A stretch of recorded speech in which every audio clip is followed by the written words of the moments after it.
এই দেশ আমি চাই না বন্ধুরা। আপনারা কি চান এই ধরনের দেশ? আপনারা চান যে দেশে বঙ্গবন্ধুর মতো একজন মহান নেতা? হায় রে হায় বাংলাদেশ, হায় রে হায় বাঙালি জাতি। একটা লোক জীবনের যৌবন কারাগারে কাটিয়ে ফাঁসির মঞ্চে গিয়ে বাঙালিকে শিখিয়েছে তুমি কে আমি কে, বাঙালি বাঙালি।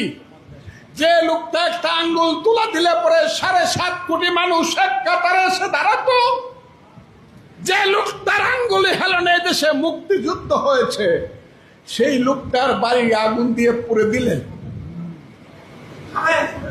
সেই বঙ্গবন্ধুর বাড়ি বুলডোজার চালায় দিলেন। কেউ প্রতিবাদ করলো না, সরকার কিছু করলো না, মিলিটারিরা চৌকিদারের ভূমিকায় অবতীর্ণ হইল। 7 জন বীর শ্রেষ্ঠ, সবাই সামরিক বাহিনীর লোক, তাদের স্ট্যাচুগুলা উপর টাকায় নামায়া পা দিয়া পাড়াইয়া পাড়াইয়া বাংলো, থুতু দিল, কেউ কিছু বললেন না। বীর শ্রেষ্ঠ কারা বন্ধুরা? বীরুত্তম কারা? বীর বিক্রম কারা? বীর প্রতীক কারা বন্ধুরা? মুক্তিযোদ্ধা কারা? আমরা।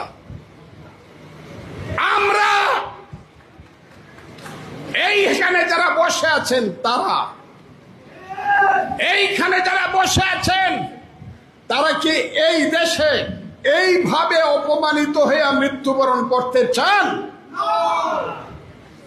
হায়রে মন্টু ভাই, আপনি কত স্বার্থপর। আপনি তো গিয়া বাচ্চা গেছেন, আপনি তো মরে বেঁচে গেছেন আমার মন্টু ভাই। আমরা তো বাইচা রয়েছি অপমানিত হইয়া মরবার জন্য। আপনি মরে বাচ্চা গেছেন মন্টু ভাই, আমরা বাইচা রয়েছি গলায় জুতার মালা নেওয়ার জন্য, গালে জুতার বাড়ি খাওয়ার জন্য। মুক্তিযোদ্ধা শুনলেই মারতে আসে। আজকে শুনলাম একটা পরীক্ষা হয়েছে, আগের থেকে ইনকোয়ারি করাইছে। মুক্তিযোদ্ধার ছেলে যারা আছে, মেয়ে যারা আছে, তাদেরকে পাশ করতে দেওয়া যাবে না। আমি আজকে শুনছি বড় পরীক্ষা, সেই পরীক্ষা বিসিএস হতে পারে, সেই পরীক্ষা শিক্ষকের পরীক্ষা হইতে উঁচু স্তরের শিক্ষক, একদম রেড মার্ক লাল কালি দিয়া ক্রস দেওয়া হয়েছে। মুক্তিযোদ্ধার সন্তান বা নাতি যে তারে কোনো চাকরি দেওয়া যাবে না। এই যে দেশ, এই দেশে কি আপনারা বাঁচতে চান মাথা নিচু করে নাকি প্রতিবাদ করে মরতে চান? আপনারা বলুন। আপনাদের তো বয়স হয়েছে, আমারও বয়স হয়েছে। যতই আমারে দেখেন, আমি কিন্তু আপনাদের সবার চেয়ে ছোট না। আমারও 77 বছর বয়স। আমিও 48 সনে জন্মগ্রহণ করা মানুষ। মুক্তিযুদ্ধের সময় আমার বয়স ছিল 23 বছর। কাজে আমিও খুব ছোট মানুষ না, যে কোনোদিন চলে যাব। আপন ভাই আমার আপন ছোট ভাই 6 বছরের ছোট, এই বাড়িদের আগের দিন মারা গেছে। কাজে আমি যে কোনো সময় চলে যেতে পারি।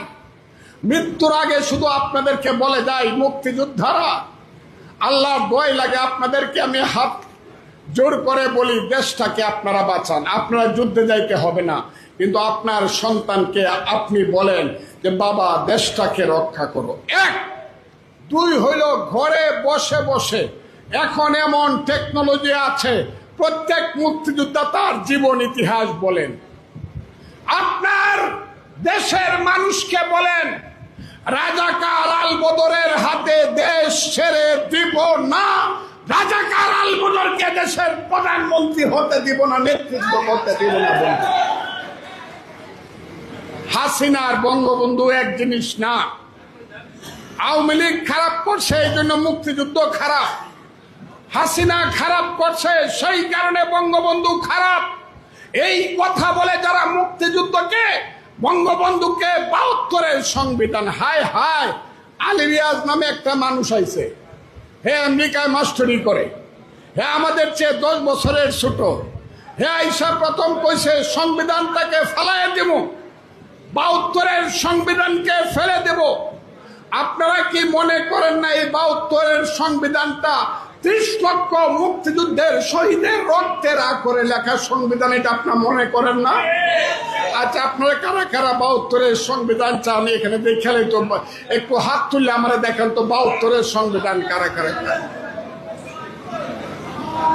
এখানে যদি সংখ্যা যাই হই, আমি প্রত্যেককে 1 লাখ, একজন মুক্তিযোদ্ধাকে 1 কোটি মানুষের প্রতিনিধি হিসাবে গণতে চাই। 72-এর সংবিধান মুক্তিযুদ্ধের 30 লক্ষ লোকের শহীদের রক্তের আকরে লেখা সংবিধান। এইটা সময়ের সাথে সাথে প্রয়োজনে পার্লামেন্টের মাধ্যমে পরিবর্তন করা যাবে আইনের মাধ্যমে, কিন্তু কেউ যদি ছুঁড়ে ফেলে দিতে চায় তার বিরুদ্ধে আরেকটা মুক্তিযুদ্ধ অবশ্যই হবে বন্ধু।